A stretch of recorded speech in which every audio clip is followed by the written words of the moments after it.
এবারই দেও হয়নি ফেরা ঘরে,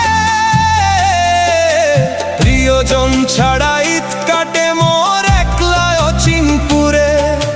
নিঃসঙ্গতা কুরে কুরে খায় তবুও মুখে হাসি, আমি যে প্রবাসী, আমি যে প্রবাসী।